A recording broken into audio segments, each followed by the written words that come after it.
Good afternoon. Foster Ken here. It's a glorious Southern California day in December. Temperature, I think, is about the high 60s, low 70s. Imagine that. Anyway, my books have a subtitle.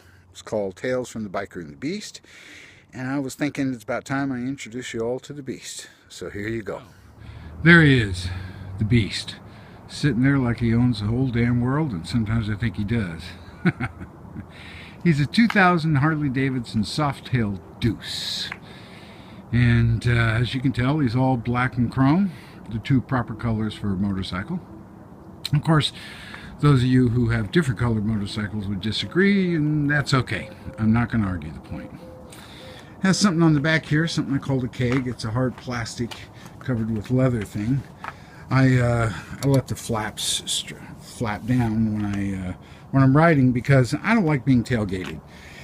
And I figure that if somebody's behind me, they see those flaps flapping around in the wind, they're going to think something's loose and they're going to back off. I don't know if it works, but that's my reason. This is his right profile, his favorite, and mine too, but mostly because when the bike's parked, it leans over and you get a better view on this side. But his left profile looks just as well. That's nice stuff, huh?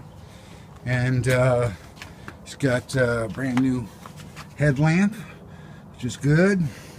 Got these nice pegs here.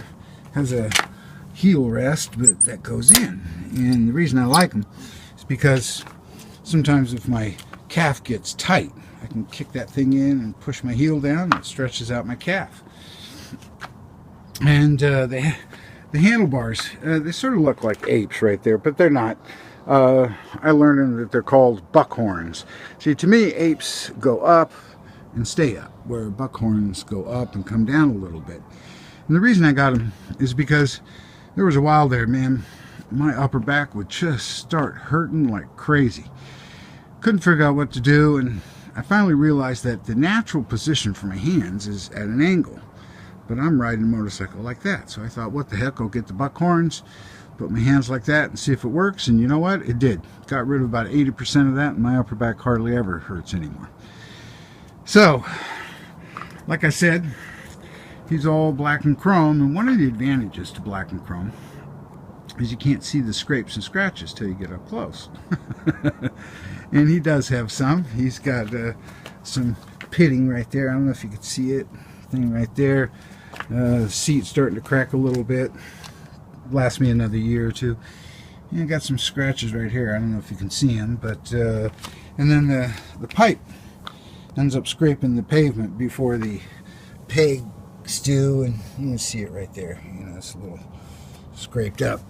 Anyway, so what about upgrades? Well, before I get to that, I'll tell you, I didn't do it myself. My good buddy Drew Serena did them.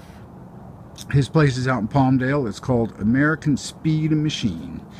I call Drew a madman motorcycle mechanic, and he is that. And if you ever want some superior work done, look him up.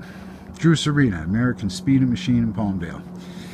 So the most obvious upgrade is right there. Those Vance & Hines 2-into-1 Pro Pipe HS. And they are a couple of bad boys. I'm here to tell you what. Has a brand new Ultima 6-speed transmission. We had to build it out a little bit to accommodate the extra space. And then the engine. Now, when he was new, he had an 88 cubic inch engine, and the fellow who bought him quickly enlarged it to 95 cubic inches. When I bought the bike in August 2009, had about 14,000 miles on it. Now it's got about 117. But that's hard to tell because a couple of years ago I had some electrical issues and the odometer didn't work for 2 or 3 weeks. Anyway, the canisters are the original Harley canisters right there.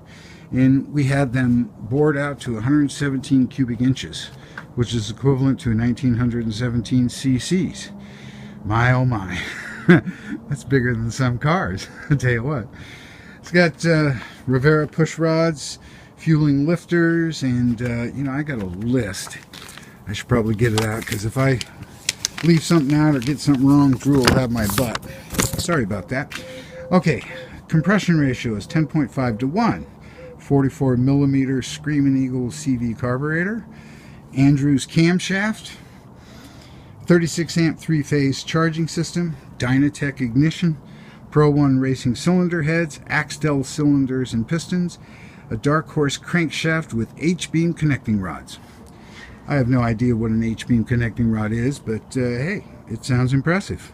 Suspension on the front is Gold Valve Racetech, and the rear suspension, rear shocks are Progressive 350s. Now there are two other things I wanted to point out. One of them is this little brass bell on the front handlebars right there. See it? Yeah. Boy, that is something else. I wrote about it and why I keep it there in my second book, in a chapter called A Good Man, and the guy who gave them to me was just that. The materials to make it, he made it himself. The materials to make it probably cost 15-20 cents, but to me it's priceless. Yeah. The other thing is back here in the keg. It's a little orange frog. Ain't he cute? Yeah, I write about that in the first book, in the chapter called The Golden Lady, and she was that. Good luck charm, talisman, whatever you want to call it. So I'll give you one more look, see what he is. Yeah. So, there's the beast. I hope you all get to meet him someday. And before I go, I didn't bring any copies of my books out here, but you can get them at Amazon, Barnes & Noble, Kobo, you know, wherever you can get books. They're called Freedom's Rush and Freedom's Rush 2. The subtitle is Tales from the Biker and the Beast, and More Tales from the Biker and the Beast. So, ride big, ride long, and ride free, my friends.